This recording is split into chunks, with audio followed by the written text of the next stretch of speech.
Salut les Nakamas, c'est Kenichimaru. Bah écoutez, je reviens encore une fois de plus comme prévu pour une théorie, pour discuter de Big Mom. Effectivement, c'est ultra d'actualité, hein, si vous suivez le manga, que ce soit d'ailleurs la forme scan, on va dire scan manga papier, quoi, manga clairement, ou l'anime. On est clairement en ce moment effectivement dans une actualité par rapport à Big Mom. Et donc effectivement, cette petite vidéo, c'était pour vous faire une petite overview sur Big Mom, parce que je pense effectivement avoir découvert un certain nombre de secrets sur Big Mom, et que j'ai des théories là-dessus. En vérité, théorie sur la réalité de la forme de Big Mom, mais aussi la réalité de son pouvoir et la situation de Big Mom, donc que je vais vous expliquer dans cette théorie. Donc voilà.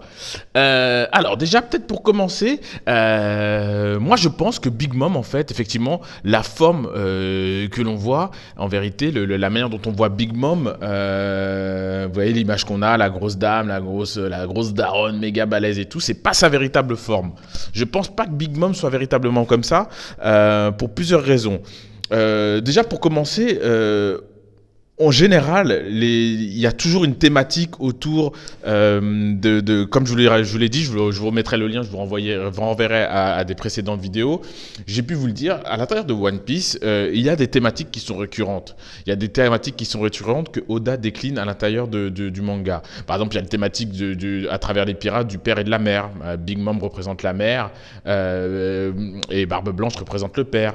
Il y a aussi une thématique, effectivement, de la quête de filiation. Bon, après, il y a les mystères, le One Piece, le siècle oublié, ainsi de suite. Mais il n'y a pas que ça. En général aussi, ce qu'on a pu voir à travers les différents équipages qu'on a pu constater, qu'on a pu voir effectivement dans One Piece. Après, je me base surtout sur l'équipage de Kaido, c'est que je pense que effectivement, à travers chaque empereur, en fait, Oda effectivement a essayé de nous montrer que certains empereurs ont une thématique commune pour plusieurs raisons, et je vous envoie d'ailleurs aussi sur ma vidéo sur Kaido que je mettrai en lien. Par exemple, moi j'ai développé le thème que pour moi Kaido, lui, il essaye de développer un équipage de Zoan. Pour la simple et bonne raison que je pense que Kaido a un fruit du démon, et il est immortel et il a un fruit du démon. Il a un fruit du démon qui lui permet effectivement de partager sa force un peu comme le pot clean dans Hunter x Hunter, le pot clean, c'est-à-dire qu'en gros, il partage sa force, ou il donne une partie de sa force à un certain nombre de personnes dans son équipage, mais ces personnes constituent sa force, c'est-à-dire qu'en gros, la force qu'il donne, entre guillemets, à chaque membre de son équipage s'additionne à sa force, ce qui fait de lui un personnage ultra puissant, qui a une force phénomène. Et je pense d'ailleurs, comme je l'expliquais dans cette théorie que je vous renvoie, que je vous invite à aller regarder, que cette manière de faire, c'est ce qu'a essayé de faire Moria. Il a essayé de plus ou moins de copier le style de Kaido.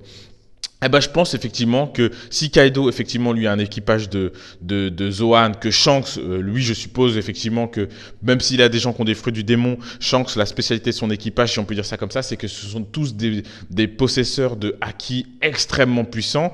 Eh ben, je pense effectivement que la particularité de l'équipage de Big Mom, c'est que les apparences sont trompeuses. Les apparences, c'est important de le dire, que les apparences sont toujours trompeuses.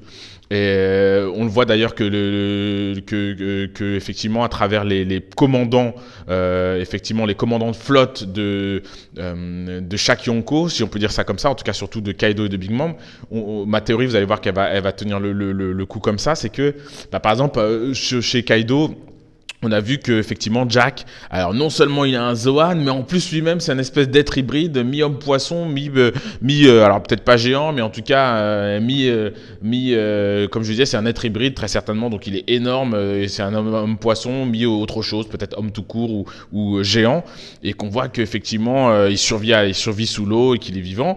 Et on a vu effectivement au niveau de Big Mom par exemple que comment il s'appelle, celui contre qui Luffy est en train de se battre, que Cracker, bah lui, effectivement, même lui, sa forme n'est pas réelle.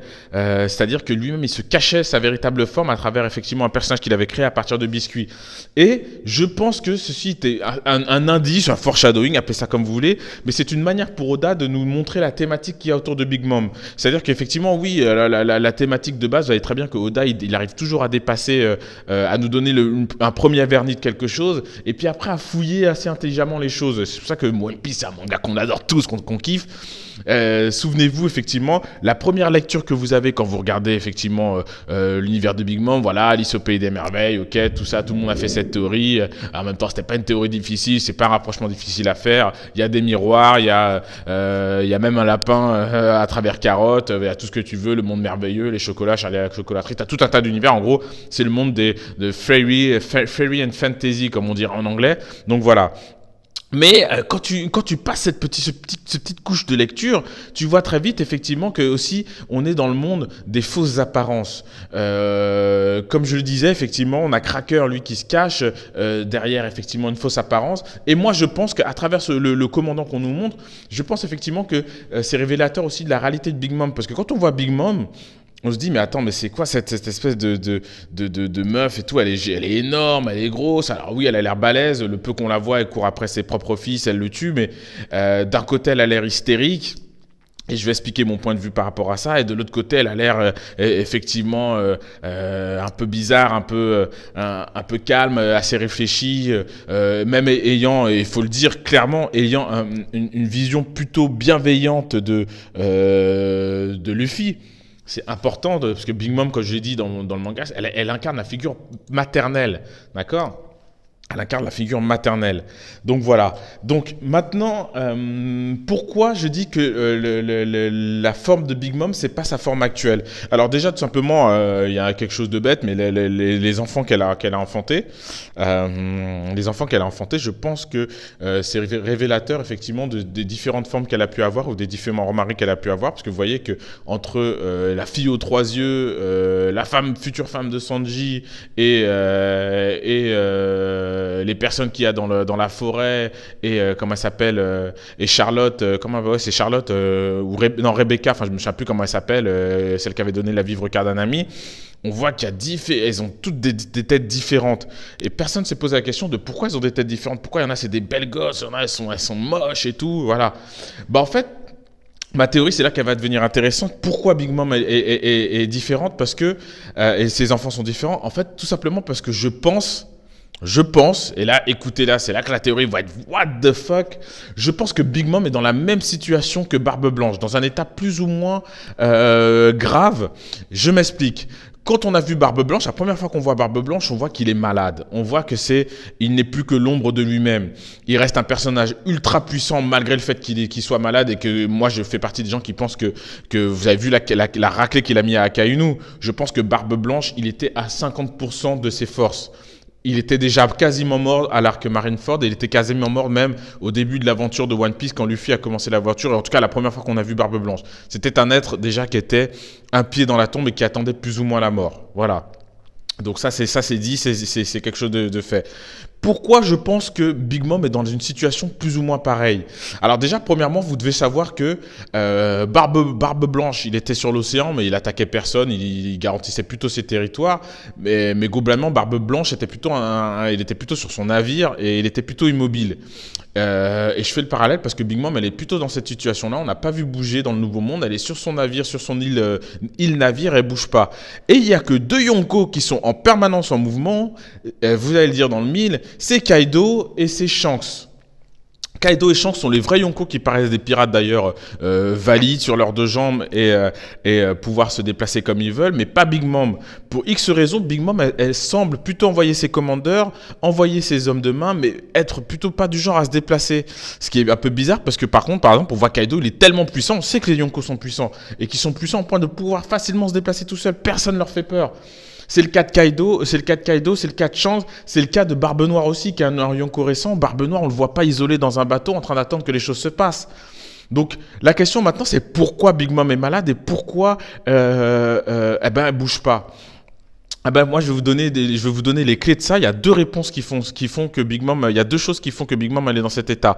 Alors la première chose c'est que beaucoup de personnes ont un peu décrié l'arc César sur Punk Hazard, mais en fait cet arc il est important parce qu'il a permis d'amorcer des choses. Souvenez-vous, sur Punk Hazard, on a vu que César il essaie de créer, à la base d'ailleurs c'était pour Big Mom, un processus de géantification, c'est-à-dire un processus pour faire en sorte de faire d'humains normaux, entre guillemets, d'êtres normaux, des géants. Et que César, il savait créer aussi des bonbons, et que ces bonbons, ils avaient la faculté, malheureusement, effectivement, de rendre les personnes qui les mangeaient, c'était comme une drogue, ils devenaient complètement fous. Et alors là, j'espère que vous connectez tout de suite les choses. Je pense qu'en fait, Big Mom, on sait très bien qu'elle veut créer un équipage un peu de géants aussi, en fait, elle va avoir toutes les races autour d'elle, et ce qui lui manque un peu, c'est les géants. Et que Big Mom, moi je pense que Big Mom, en fait, elle a par inadvertance, peu importe quelque manière que ce soit, elle a mangé les bonbons de César. C'est pour ça que d'ailleurs que César, il a peur de Big Mom. Je pense pas que pour une histoire d'argent, parce que si tu sais 30 dis, Big Mom, c'est quelqu'un de pragmatique. De peu qu'on sait, c'est quelqu'un de pragmatique. Elle est capricieuse, mais elle est pragmatique. Elle a son ambition, elle veut la réaliser. Et on a vu d'ailleurs dans les derniers scans qu'elle s'est vite mis d'accord avec César. Elle lui a dit, écoute, t'inquiète pas, je t'ai refait un labo, tu refais les choses, par contre maintenant tu es sous ma surveillance. Mais moi je pense que ce qui s'est passé, souvenez-vous ce qui s'est passé pour les enfants sur l'île de Punk Hazard, c'est qu'ils ont mangé les bonbons, ils ont commencé à se transformer en géants, mais des géants un peu voilà, c'était irrégulier, si on peut dire comme ça. Certains étaient plus grands que d'autres, c'était pas vraiment des vrais géants tous. Et je pense qu'en fait, pour X raisons, Big Mom, elle a mangé ses bonbons. Et d'ailleurs, la première manière dont on connaît Big Mom, c'est sur l'île. On l'entend parler clairement, c'est sur l'île des hommes poissons, et vous allez voir pourquoi je parle de bonbons et de Punk Hazard. Qu'est-ce que nous dit Big Mom quand elle tombe sur Luffy? Elle dit qu'elle est avec le baron Tagoma, ou Tagoma, enfin bref. Elle lui dit, écoutez, ils sont mes bonbons. J'adore les bonbons des îles des hommes poissons, ils sont mes bonbons.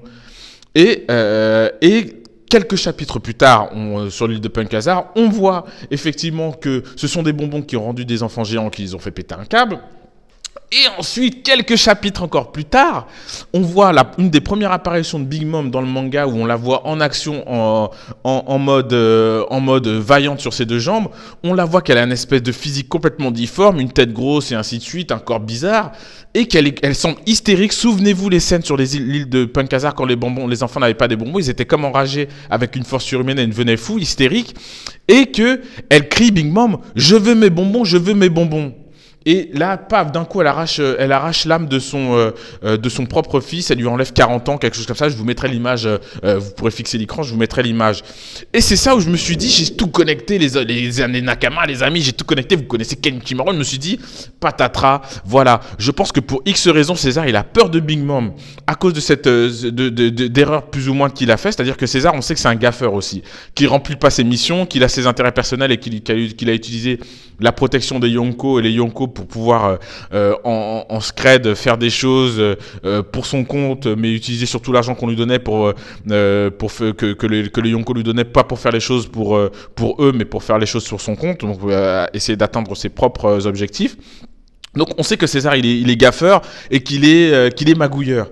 Et je pense que pour X raisons, César il a dû envoyer à Big Mom des bonbons de géantification. Et c'est pour ça que Big Mom, pour moi, elle est plus ou moins malade. Elle est obligée de rester sur son île parce elle alterne entre moments de lucidité, moments de folie, et que du coup elle est incontrôlable pour différentes manières, pour différentes raisons, et que du coup elle-même a décidé de rester parce que on voit très bien que Big Mom, quand elle est dans sa période lucide, c'est vraiment le pirate. Elle a l'air d'être intelligente, de comprendre les ressorts des choses, de connaître beaucoup de choses et beaucoup de monde d'ailleurs, ça c'est important de le dire. Mais on voit que quand elle est pas bien, elle est complètement folle, limite elle détruit ses propres subordonnés. Elle détruit ses propres subordonnés. Alors qu'à côté de ça, vous voyez qu'elle a quand même l'image d'une personne qui semble aussi bienveillante, parce qu'elle a des villes qu'elle contrôle, des villes qui sont constituées de gâteaux et ainsi de suite, où les gens vivent entre guillemets dans un havre de paix. Elle semble effectivement une espèce de figure maternelle à la Barbe Blanche qui protégeait ses îles, et les îles que Barbe Blanche protégeait, c'était un havre de paix. Et il y a quelque chose un peu comme ça chez Big Mom où je me suis dit... y a quelque chose là-dessous. Il y a quelque chose qu'Enichimaru, c'était une théorie. La maladie de Big Mom, pourquoi Big Mom est un Yonko entre guillemets sédentaire qui bouge pas beaucoup, qui reste sur son bateau, et pourquoi elle envoie beaucoup de membres de son équipage. Et ensuite, je me suis dit, Du coup, on a vu que Big Mom, elle a un espèce de fruit du démon qui lui permet, en fait, au début, on pense que c'est un fruit du démon qui lui permet d'absorber la vie des gens. En fait, oui et non. C'est un fruit du démon très particulier, parce qu'en fait, c'est un fruit du démon qui lui permet aussi d'aspirer les âmes, de partager sa propre âme, mais d'aspirer aussi les âmes des autres et de donner, on va dire, à des objets inanimés une âme et donc les rendre vivants. Et ça, là aussi, j'ai fait une autre théorie là-dessus, et je me suis dit, et du coup, là, c'est plutôt pour discuter effectivement de la suite des événements du manga. C'est tout simplement en fait que je pense que il y a à travers cela une manière de nous expliquer que tout comme Luffy était l'ennemi naturel, le fruit du démon de Luffy, le Gomu Gomu no Mi, et l'ennemi naturel du Gura Gura no Mi de Ener. En fait, je pense que, et c'est là que, parce que tout le monde a décrié ce personnage, hein, il sert à rien, et ainsi de suite, eh ben patatras, je pense qu'il va y avoir une trame autour de Brook et de Big Mom, parce que je pense que Brook, pour X raisons, bah, il représente, entre guillemets, l'antidote au pouvoir de Big Mom. Parce que Big Mom, elle peut pas retirer l'âme de Brook. Parce que justement, Brook, son fruit du démon, c'est d'avoir, entre guillemets, la possibilité de sortir, d'avoir une âme supplémentaire, et la possibilité, en fait, en gros, tout simplement, de sortir de son corps, de sortir son âme de son corps, de pouvoir migrer, de pouvoir revenir. Et oui, donc si il a le contrôle, lui, parfait de son âme, son fruit du démon, c'est le contrôle parfait de son âme, Big Mom ne peut pas lui extraire son âme comme elle veut et faire ce qu'elle veut de l'âme de Brook, parce que lui, il peut retirer, elle peut au pire, peut-être j'imagine, retirer son âme de son corps, mais lui, il peut sortir et revenir effectivement dans son corps comme il veut. Big Mom ne peut rien faire là-dessus. Et je pense aussi que Chopper va avoir un rôle important parce que souvenez-vous que c'est Chopper qui a trouvé un antidote aux bonbons de César, qui étaient des bonbons qui effectivement quand ils ont les enfants les ont mangés, ça les a rendus géants, mais ça les a rendus aussi complètement fous avec des périodes de démence où leurs forces étaient décuplées.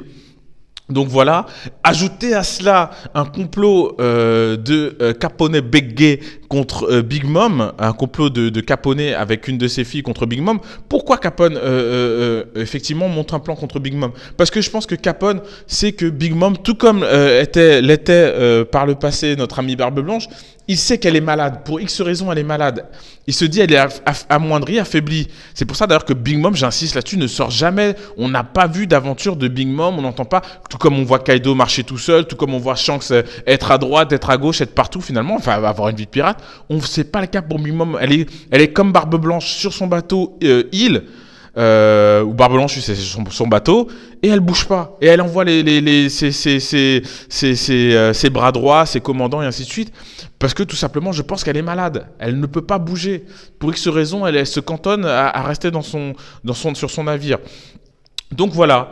Donc, à vous de me dire ce que vous avez pensé de cette théorie. À vous de me dire effectivement